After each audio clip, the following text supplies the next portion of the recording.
오늘 이 아침에 우리에게 주신 하나님 말씀 열왕기하 15장 13절로 26절까지 말씀입니다. 교독하시겠습니다. 유다왕 우시야 제39년에 아베스의 아들 살룸이 사마리아에서 왕이 되어 한 달 동안 다스리니라. 가디의 아들 무나엠이 디르사에서부터 사마리아에 올라가서 아베스의 아들 살룸을 거기서 쳐 죽이고 대신하여 왕이 되니라. 말씀이 없습니까? 말씀이 다릅니까?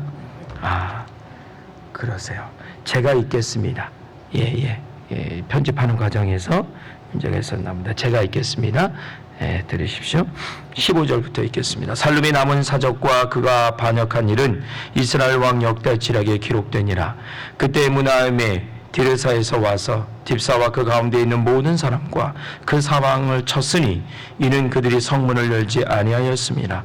그러므로 그들이 그곳을 치고 가운데서 아이벤 부녀를 갈랐더라. 유다왕 아사라의 제39년 가디의 아들 무나엠이 이스라엘 왕이 되어 사마리아에서 10년을 다스리며 여호와 보시기에 악을 행하여 이스라엘로 범죄하게 한 느밧의 아들 여로보암의 죄에서 평생 떠나지 아니하였더라. 아수르의 왕 불이 와서 그 땅을 치려하며 무나엠의 은 1000달란트를 불에게 주어서 그로 자기로 도와주게 하므로 나라를 자기 손에 굳게 세우고자 하여 그 은을 이스라엘 모든 큰 부자에게서 강탈하여 각 사람에게 은 50세겔씩 내게 하여 아수르 왕에게 주었더니 이에 아수르 왕이 되돌아가서 그 땅에 머물지 아니하였더라. 무나엠의 남은 사적과 그가 행한 모든 일은 이스라엘 왕 역대 지략에 기록되지 아니하였느냐. 무나엠이 그의 조상들과 함께 자고 그의 아들 부가이아가 대신하여 왕이 되니라. 유다의 왕 아샤의 제5년 50년에 무나엠의 아들 부하기야가 사마리아에서 이스라엘 왕이 되어 2년을 다스리며 여호와께서 보시기에 악을 행하여 이스라엘로 범죄하게 한 느밧의 아들 여로보암의 죄에서 떠나지 아니한지라. 그 장관 르말라의 아들 베가가 반역하여 사마리아 왕궁 호이수에서 왕과 야로국과 아리에를 죽이되 길르앗 사람 50명과 더불어 죽이고 대신하여 왕이 되었더라. 부가비아의 남은 사적과 그가 행한 모든 일은 이스라엘 왕 역대 지략에 기록되니라. 아멘. 제가 말씀을 쭉 읽었는데요. 오늘 계속해서 말씀을 좀 풀어서 제가 설명을 하겠습니다. 길르앗 아베스의 살룸이 예후의 왕조를 이기고 새로운 왕이 되었어요. 살룸이라고 하는 아베스 지역에 있는 사람이 왕이 된 거예요. 자, 그런데 문제는 이 살룸이 왕이 된 지 한 달 만에 왕자리를 빼앗깁니다. 누구에게 빼앗기냐면 무나햄이라고 하는 또 다른 반란을 일으킨 주인공이 있는데 무나햄을 통해서 그 사마리아의 주인이 바뀌는 거예요. 자, 살룸이 정권을 잡았어요. 반란을 통해서 잡은 거죠. 80년이라고 하는 왕가를 무너뜨리는 과정 속에서 우리가 좀 상상을 좀 해보면요. 반란의 그 소용돌이 속에서 굉장히 혼란스러웠을 거예요. 매우 혼란한 상황이에요. 당시는 이 살룸뿐만이 아니라 여러 지방의 호족들이 사마리아에 대한 굉장한 불만을 갖고 있었던 거예요. 그래서 이 사마리아의 권력을 쥐고 있는 이 왕들이, 그를 추종하는 세력들이 잘못된 정치로 인해서 나라의 구군이 지금 다하였다라 했어요. 아람 군대가 쳐들어와서 군사력은 거의 전무했어요. 모든 좋은 물건들은 다 가져버렸어요. 그러니 지방에 있는 힘센 호족들이 너도 나도 할 것 없이 저 사마리아의 새 주인이 되고자 한 거예요. 그래서 이곳저곳에서 어떻게 지역적으로 반란이 일어난 거죠. 아베스의 샬롬, 어제 말씀드렸지만 요단 동편에 있는 지역의 지방 호족이었어요. 그가 반란을 일으켜서 왕이 된 거거든요. 이 샬롬만 이런 마음을 품었을까요? 그렇지 않아요. 주변의 수많은 호족들이, 지방의 권력자들이 이런 마음을 품고 반란을 여기저기서 일으킨 거예요. 결국 이 반란에 한 달 만에 최종 승리자는 므나헴이 되고 있는 거예요. 므나헴이 또 다른 반란을 일으켜서 살룸을, 아베스라고 하는 지역의 권력을 무너뜨린 거예요. 자, 이런 혼란의 상황 속에서 피해는 늘 누가 입습니까? 늘 누가 입어요? 그렇죠. 백성들이 입어요. 늘 민중들, 대중들이 이 혼란 속에서 피해는 다 그들이 입는 거예요. 지금의 전쟁을 보세요. 러시아와 우크라이나, 이스라엘과 하마스, 또 다른 에티오피아의 지금까지의 분쟁, 소말리아의 지금까지의 분쟁, 다양한, 그리고 미얀마의 분쟁, 내란들, 이런 모습들을 보세요. 백성들이 그걸 원했어요? 아니에요. 백성들은 저도 원하지 않았어요. 권력 잡은 지도자들이, 백성으로부터 권력을 받은 자들이, 그들이 일으키는 전쟁들이에요. 다. 물론 명분은 있죠. 나라의 이익을 위해서, 먼 장래를 위해서 저 땅은 우리가 가져가야 돼. 저기에 있는 저것은 우리가 소유해야 돼. 그래서 그것을 빼앗기 위해서 전쟁들이 일어나는 것. 그러나 백성들이 당하는 사람들은, 죽는 사람 다 누구예요? 다 백성들이에요. 다 백성들이 피해를 입어요. 특히 연약한 여인, 그리고 아이들, 이 모두가 다 피해자예요. 옛부터 전쟁에서 가장 피해를 입은 것은 여인들이었어요. 다양한 이유로 피해를 입었어요. 아이들이었어요. 힘없는 자들이 다 그렇게. 오늘 본문에 보니까 아이를 뵌 여인의 배를 갈랐더라 했어요. 이것은 단순한 이야기 하나의 상징적인 거예요. 이거보다 더 심한 일들이, 이보다 더 참혹한 죽음들이 그 땅에, 그 백성들 삶 가운데 있었던 거예요. 단순히 그렇게 죽으면 끝나나요? 그렇지 않아요. 전쟁의 후유증은 너무 큰 거예요. 왜? 내 사랑하는 가족을 잃었어요. 내가 죽는 동안 내 눈에서 내 어미와 아비가, 내 형제와 내 아들이, 내 딸이 죽어가는 것을, 처참하게 죽어가는 것을 본 거예요. 그러면 이건 뭐냐면 평생 트라우마예요. 이런 마음을 갖고 있는 사람들이 온전한 삶을 살 수 없어요. 온 나라가 지금 이러고 있다는 거예요. 나라가 지금 망하고 있는 거예요. 계속되는 이 어려움, 계속되는 나라의 국운이 기울어가는 이 상황 속에서 새로운 반란을 일으켜서 사마리아의 주인이 된 므나헴 역시도 오늘 성경에 보니까 여로보암의 길을 그대로 어김없이 행했더라 라고 표현하고 있어요. 자, 이때 하나님께서 심판의 줄을 더 바짝 당기십니다. 이거 굉장히 중요한, 오늘 본문부터 굉장히 중요한 나라와 민족의 이름이 나와요. 어떤 민족이 나옵니까? 바로 아수르예요. 아수르. 아수르가 등장하는데, 아수르의 왕 불이라 오늘 본문에 표현되어 있어요. 불이라고 하는 아수르의 왕이 사마리아를 치기 위해서 지금 계속 위에서부터 내려오고 있어요.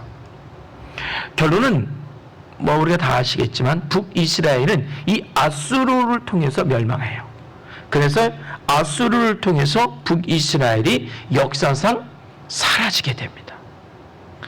하나님이 아수르의 손에 북이스라엘을 마지막 심판자로 붙이신 거예요. 참고 참으시다가 주변에 있는 작은 약한 민족들을 붙이셔서 그때마다 전쟁을 일으켜서 어려움을 주었지만, 그 작은 민족들은 이스라엘 민족을 완전히 멸망할 수 있을 만큼의 힘이 없었던 나라들, 민족들이었어요. 그래서 그냥 그때마다 크고 작은 일이 있을 때마다 하나님께서 그들을 심판의 도구로 사용하신 것 뿐이에요. 그러나 이제 하나님이 이제는 안 되겠다, 끝내자 해서 누구를 붙이나? 아수르를 붙인 거예요. 아수르는 대제국이에요. 대제국이에요. 어마어마한 힘과 파워를 갖고 있는 인류 역사상 한 제국을 형성했던 그런 나라였어요. 이 아수르가 마지막에 이스라엘을 완전히 진멸합니다. 그래서 하나님께서 북이스라엘을 아수르를 통해서 심판하시는 내용이 나오죠. 아수르가 초창기 단계예요. 이스라엘을 치료하자 어떻게 했습니까? 이스라엘의 왕인 므나헴이 그 위기를 모면하기 위해서 은 1000달란트를 아수르 왕 불에게 갖다 바쳐요. 그리고 협약을 맺는 거예요. 오늘 본문에 보니까 내가 이것을 바칠 테니, 굉장히 중요한 내용입니다. 내가 이것을 바칠 테니 나의 왕조를 보존시켜 주십시오 라고 말해요. 그리고 은 1000달란트를 갖다 불에게 갖다 바쳐요. 그리고 이 은 1000달란트를 받은 아수르의 왕 불은 이것을 받고 기분 좋게 자기 나라로 어떻게 돌아가요. 근데 이 돈이, 이 달란트가 어디서 났느냐? 지방의 호족들에게 은 50세겔씩 다 걷어서 천을 만든 거예요. 그리고 천을 갖다가 불에게 갖다가 바친 거예요. 이것은 또 다른 반란을 예고하는 거죠. 지방 호족들이 그렇지 않아도 어려운데 먹고 살기 힘든 상황에서 엄청난 세를 부담시켜서 그것을 나라를 건국하고 나라를 새롭게 재건하는데 사용한 것이 아니라 어떻게? 나라에 있는 모든 재정을 다, 지방에 있는 모든 재정을 다 쓸어다가 누구한테 갖다 바친 거예요? 아수르의 불에다가 다 바친 거예요. 왜? 자기 왕조 보존받기 위해서. 이것이 바로 심각한 또 다른 반란의 원인들을 제공하고 있고 사회의 혼란을 제공하고 있는데, 므나헴은 이 사건은 어떤 사건이냐면 하나님이 이제 안 되겠다, 이제 끝내자, 북이스라엘을 아수르에게 완전히 넘겨버리자라고 하는 결정적 계기가 됩니다. 하나님의 결정을 하나님이 결정하시는데 중요한 사건이 되는 거예요. 므나헴은 급기야 나라를 통째로 아수르에게 주겠다고 사인한 거예요. 이 얘기는 다른 말로 표현하면 아수르를 사대하겠다는 거예요. 사대, 그렇죠? 주인으로 모시겠다는, 왕으로 모시겠다는 거예요. 그리고 이 얘기는 다른 말로 표현하면 이후로부터 아수르가 하는 모든 요구를 다 들어주겠다라고 하는 약속을 한 거예요. 조건은 딱 하나예요. 어떤 조건? 어떤 조건? 나의 왕조만 지켜준다면 나라를 통째로 갖다 어떻게 바치겠다. 굉장히 중요해요. 흥에 보니까 오늘 자기 왕조를 보존해달라고 그랬어요. 그러니까 이스라엘을 보존해달라는 말이 아니에요. 나의 왕권을 보존해달라는 거예요, 지금. 이게 일국의 왕이 적굿 왕에게 한 말이에요. 그리고 또 온갖 나라의 재정을 다 쓸어다가, 지방의 재정을 쓸어다가 다 바치면서 한 말이에요. 위기의 상황 속에서 므나헴이 선택한 것은 하나님이 아니었어요. 므나헴은 바로 누구를 선택했냐면 지금 내 앞에 있는 강력한 힘, 아수르를 선택한 거예요. 내 생명과 우리 가족과 나의 왕조가 보존받을 수 있는 유일한 길은 하나님이 아니라 누구나 아수르다. 그리고 이것을, 그 아수르가 나의 편이 돼서 나의 주인이 되기 위해서 나는 매일매일 무엇을 갖다 바쳐야 된다? 은과 금과 물질과 재물을 바치면 된다. 즉 다시 말해, 내 생명이 보존되는 것은 은과 금이 있으면 되는 것이고, 아수르가 약속한 그 협약, 약속이 있으면 나는 보존받는 거예요. 이것이 므나헴, 북이스라엘 왕이 처했던 그런 모습이었다는 거예요. 저는 오늘 이 말씀을 들으면서 갑자기 제가 읽었던 책, 그리고 갑자기 우리 대한민국의, 한국의 한 조선시대의 인물이 생각났어요. 그게 누구냐면 조선 중기와 후기로 연결되는 그 시대의 인물이 있었는데, 이게 노론, 조선은 굉장히 정파 싸움이 심했잖아요. 노론, 소론, 그리고 동인, 서인, 남인, 북인, 이런 사람들을 통해서 막 그 조그만 그 조정이 그냥 완전히 갈기갈기 찢어져서 당파 싸움이 굉장히 심했어요. 왜 동인이냐면 동대문에 살았기 때문에 동인이고요. 왜 서인이냐면 그 서인의 거물이 서대문, 그래서 서대문을 중심으로 해서 정치 세력이 있어서 서인이에요. 남인 북인도 마찬가지고. 노론, 소론 다 그랬어요. 그런데 이때 당시 조선 중기부터 후기까지 노론의 대거물 송시열이라는 사람이 있어요. 예, 성리학의 아주 대거물이에요. 학자예요. 조선 후기는 이 송시열과 노론 세력으로 인해서 조선이 경영돼요. 왕은 꼭두각시예요. 송시열은 병자호란, 여진, 청나라가 인조 때 조선을 쳐서 인조가 남한산성에 숨어 있었을 때 그때 말단 공무원이었어요. 말단 관리였어요. 근데 그가 그때부터 정치의 야욕을 가지고 노론의 핵심 거물이 되는 거예요. 근데 이 송시열과 그를 추종하는 노론 세력들은 어떤 마음을 갖고 있었냐면요. 이 나라가 이 씨의 나라든 김 씨의 나라든 박 씨의 나라든 상관없어. 이 나라의 주인이 명나라가 되든 청나라가 되든 일본이 돼도 상관없어. 우리 노론이 이 나라의 권력만 쥐면 되는 거야. 무슨 얘기인지 아시겠어요? 이를 흥미롭게 다룬 책이 송시열과 그들의 나라라고 하는 책인데 기회가 있으면 읽어보세요. 이런 생각을 갖고 있는 조선 후기와 조선 말까지 연결되면서 그 정치 세력들이 일본의 식민지가 되면서 이들의 정치 세력과 이들의 생각과 사상이 그대로 친일 사관으로 연결된 거예요. 그래서 말합니다. 일본이 우리 조선에 와서 주인돼도 상관없어. 어차피 일본은 이 땅을 다스리기 위해서 조선 사람들을 권력자로 세워서 이 나라를 다스릴 거야. 그때 우리가 권력을 잡으면 되는 거야. 나라가 망하든 나라가 다른 나라의 개명이 되든 아무 상관없어. 나와 내 정치 세력이 권력만 잡으면 어떻게 되는 거야. 이것이 한반도의 일본 식민지까지의 역사였었어요. 나라와 상관없어요. 하나님 상관없어요. 어차피 아수르가 쳐들어오든 바벨론이 쳐들어오든 아람 군대가 쳐들어와서 이 나라가 망해도 괜찮아. 이 땅의 권력을, 이 땅의 소유를 내가 가지고 있으면 되고 내 집안이 갖고 있으면 되는 거야. 이것이 지금 북이스라엘 왕이 무나임의 생각이었다라고 하는 거예요. 이러니까 나라가 어떻게 되겠어요? 망하는 거죠.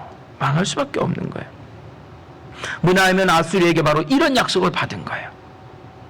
그리고 왕자를 보존받고 있는 거예요. 이렇게 갖다 바치면서 10년이라는 왕자에 지킬 수 있었어요. 다 갖다 바치면서. 그리고 그가 죽어요. 그리고 그의 아들 부가이야가 왕이 돼요. 그런데 이 아들 부가이야가 딱 2년만 왕을 해요. 왠지 아십니까? 또 다른 반란이 일어난 거예요. 베가라고 하는 또 다른 주인공이 나와서 부가이야를 죽이고 새로운 왕조를 시작해요. 이 짧은 장에 15장 13절부터 26절에 네 왕조가 바뀌는 배경을 갖고 있어요. 처음엔 예후, 샬룸 한 달 동안, 무나임 12년 동안, 그리고 베가, 다 새로운 왕조가 만들어지는 거예요. 이렇게 북이스라엘 역사가 설명되고 있어요. 반란의 주인공이 되어 사마리아의 주인이 되었다가 또 다른 반란으로 비참하게 죽는 최후를 맞는 그런 주인공이 되는, 계속적으로 이런 것들이 반복되는 상황이 이어지고 있는 거예요. 근데 왜 이들이 이런 반복적인 영광과 최후를 맡고 있는가? 그 이유는요, 왕의 정통성이 없어서 그래요. 이거 굉장히 중요한 내용입니다. 우리 성도님들 새벽마다 지금 이게 계속해서 이야기는, 사람의 인물은 달라지는데 이야기는 거의 비슷하게 반복되고 있잖아요. 근데 여기는 우리가 이 말씀을 좀 정리할 필요가 있는데, 이것은 왕의 정통성이 없어요. 어떤 정통성? 이스라엘의 본은 누구예요? 여호와 하나님이세요. 이스라엘의 본은 여호와예요. 그 이유가 있어요. 그것은 바로 뭐냐면, 그 옛날 애굽에서 하나님이 유대 백성들을, 히브리 민족을 끌고 와 광야에서 다듬으시다가 그들이 훈련되니 하나님의 땅 약속의 가나안 땅으로 집어넣으셨어요. 그리고 이 땅의 주인이 되게 하셨어요. 그 처음과 과정과 끝을 누가 하고 계세요? 하나님, 여호와 하나님이 하고 계신 거예요. 그러니까 여호와 하나님이 이 나라의 왕의 정통성이에요. 그가 세운 거예요. 그분이 행하신 거예요. 그러니까 그분을 떠나면 그 본을 떠나는 거예요. 정통성을 잃어버리는 거예요. 그런데 이들은 지금 그 하나님의 자리를 빼앗고 누구를 대신 앉혔습니까? 바알과 아사랴를 앉히다가, 그렇죠? 또 다른 금송아지를 갖다 앉혀놓고, 또 다른 와이프들이, 아내들이 데려온 수많은 신들과 우상들을 갖다 하나님의 자리에 대신 갖다 놓은 거예요. 그리고 그것을 백성들에게 말합니다. 세대가 흘러가며 애굽을 잃어버린 세대가 점점 사라지자 애굽을 기억하지 못하는 세대들 가운데 우리의 본은 여호와가 아니야. 우리의 본은 바알이지. 우리의 본은 베델과 단에 있는 금송아지지. 우리의 본은 너희들이 즐겨 찾는 저 산당에 있는 그 무엇들이지. 이것들이 너희의 본이야 라고 말하고 있는 거예요. 왕의 정통성, 본을 잃어버린 거예요. 또 하나는 이 나라의 모든 운명을 힘 있는 자에게 갖다 바치면서까지 그거를 추종하며 권력과 권세를 누리고 물질을 누리고 지금 당장 쾌락과 만족을 주는 우상 앞에 눈을 먼 백성들이 총체적으로 나라가 서서히 운명이 지고 있는 겁니다. 하나님은 당신의 손으로 세우신 백성들을 이제 하나님의 손으로 서서히 정리하고 계십니다. 그런데 하나님 참 미련이 많으신가 봐요. 오늘 본문에도 2번이나 그 얘기가 나와요. 왕조 반란을 일으키는 왕의 이름이 나올 때마다 바로 뒤에 붙는 수식어가 있어요. 뭐였냐면 이들이 여로보암의 죄를 떠나지 아니하였더라. 또 새로운 왕조가 반란을 일으킨 인물 그 뒤에 또 말씀하세요. 이들이 여로보암의 죄를 떠나지 아니하였더라. 이건 무슨 얘기예요? 무한 반복하시는 얘기인데 이건 무슨 얘기예요? 그렇죠. 떠나면 해결되더라. 이걸 계속해서 메시지를 주고 계시는 거예요. 어려운 상황 속에서 너희가 심판을 받는 이유는 이것 때문이야 라고, 이것 때문이야 라고 명확하게 말씀하시는 얘기는 그 속에 숨겨진 거예요. 그러면 너희들이 여기서 살 길은 이것을 어떻게 버리면 되는 거야. 이것을 하나님께서 우리에게 계속해서 말씀하고 있는 거예요. 깨닫지 못하는 백성들에게 계속해서 말씀하고 있는 거예요. 여로보암의 죄에서 돌이키면 끝. 다 해결되는 거야. 여로보암의 죄에서 돌이키면 하나님이 처음부터 끝을 다시 세팅하시겠다는 거예요. 하나님이 핸들링 다시 하시겠다는 거예요. 하나님이 회복시키시겠다는 거예요. 그런데 그걸 내려놓지 못하네. 그걸 붙잡고 있네. 그러니 어떻게 됩니까? 계속해서 반란, 이것이 악순환이 되고 있는 거예요. 사랑하는 성도님들, 우리에게 반복되는 혹여나 어려움이 있나요? 굉장히 조심스럽게 제가 말씀드립니다. 우리 삶 속에, 우리 일상 속에서 반복되는 어려움이 있나요? 혹시 나의 말 실수로 인해서 이것이 계속해서 반복적으로 문제가 생기나요? 아니면 나의 어떤 행동, 일관적인 행동 때문에 문제가 계속 반복적으로 일어나고 있나요? 그렇죠. 아니면 나의 어떤 습관, 이런 것들 때문에 계속해서 일어나고 있나요, 문제들이? 그러니 다른 말을 표현하면 어떤 거예요? 그 문제가 해결되기 위해서는 어떻게 해야 돼요? 그렇죠. 그 언어 습관을 고치면 되고요. 그 행동의 습관을 고치면 되고요. 내가 지금까지 해왔던 습관들을 하나하나 되짚어보고 다듬고 만들어가면 그 문제들은 해결되는 거예요. 작게는 이런 거고요. 크게는 또 다른 게 많이 우리 가운데 있겠죠. 하나님 앞에 부끄러웠던 것, 허물, 이런 것들 다 이런 맥락에서 우리는 충분히 이해할 수가 있는 거예요. 왜 이렇게 계속해서 반복적으로 나에게 늘 반복적인 어려움이 있는가? 라고 하는 것은 그렇죠. 반복하기 전에 있었던 나의 일관성 있는 그 무엇들이 그 원인이 되고 있다라고 하는 것을 알게 되는 거죠. 바로 그렇습니다.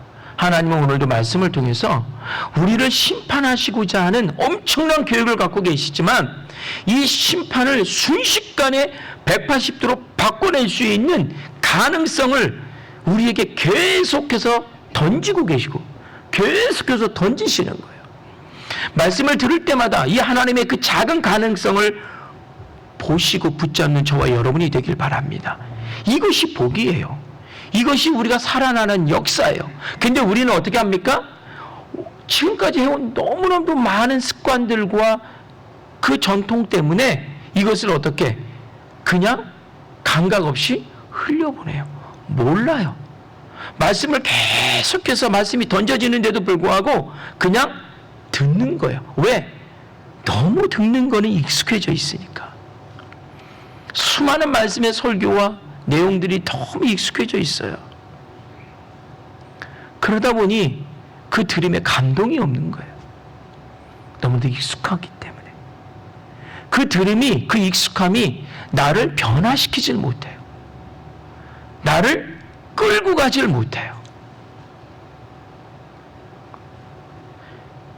이스라엘 백성과 왕을 보면서 우리가 와 답답하다 쟤네. 매일 얻어 터지면서 왜 맨날 저러냐. 저도 성경 말씀 보면서 계속 그렇게 느껴요. 좀 돌아오지 하나님 앞에. 그 우상 가지 말고 성전에 들어가지. 그 재물 하나님께 갖다 좀 바치지. 너무 바보스럽다. 왜 뻔히 나오는 결과를 알면서도 왜 이럴까? No, 아니에요. 지금 우리가 그렇게 하고 있어요. 우리가 지금 그렇게 하고 있다고요. 우리도 뻔히 알아요. 그런데 그렇게 하고 있어요. 우리는 더 심각해요. 지금의 우리는 왠 줄 아세요? 하나님의 성전에 있으면서도 그리하니 더 심각한 거예요. 이들은 하나님의 성전에 없으면서 그리해요. 그러니까 모르니까 그리한 날, 우리는 알면서 그리해. 누가 더 심각한 거예요? 우리가 더 심각한 거예요. 뭐 성경 보면서 얘네 뭐라고 그러지 마세요. 그런데 오늘 말씀에 제가 결론을 내리고 있는 것처럼 그런데 이 안에 있으면서도 그리함이 심각하지만 이거 역으로 얘기하면 이 안에 있기 때문에 희망이 있는 거예요. 이 안에 있기 때문에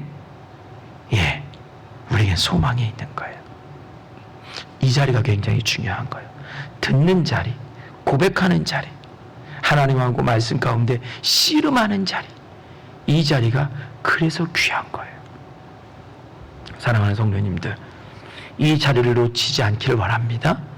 그리고 말씀을 통해서 때를 따라 우리에게 부어주실 때마다 그 작은 하나님의 마음, 그 작게 들리는 하나님의 소리, 그 작게 느껴지는 그 하나님의 마음, 내가 느끼기에 작게 느껴지는 거죠. 하나님은 우리에게 막 부어주고 계시는데, 그러나 내가 느끼기에 작게 느껴지는, 작게 들려지는 그거, 그 세밀한 거, 그거 붙잡고 승리하는 저와 여러분이 되시길 바랍니다. 기도하겠습니다. 하나님, 그렇습니다. 무한 반복되고 있는 이스라엘의 죄악과 하나님이 지치실 정도로 심판하시고 회복하시고 심판하고 회복하시고 이런 모습들을 우리가 말씀을 통해서 봅니다. 하지만 이것은 이들의 얘기가 남의 얘기가 아니라 곧 나의 얘기고 나의 가족의 얘기고 우리 교회의 이야기고 우리나라의 이야기입니다. 하나님, 정말 우리가 믿음의 눈을 떠서 하나님께서 말씀하시고자 하는 이 시대에 나에게 주시고자 하는 그 말씀을 잊어버리지 않게 하시고 하나님 듣는 자 되게 하시고 듣고 새기는 자 되게 하시고 새기고 나의 삶을 지배하는 거룩한 말씀으로 임하여 주시옵소서. 하나님은 오늘도 우리에게 새로운 희망과 소망을 던지고 계십니다. 그리고 그것을 발견하기를 소망하고 계십니다. 하나님, 기도 중에 말씀을 듣는 중에 이 거룩한 하나님의 마음, 하나님의 의도를 발견하고 소유하는 우리 모두가 되게 하여 주시옵소서. 감사하며 예수님의 이름으로 기도드립니다. 아멘.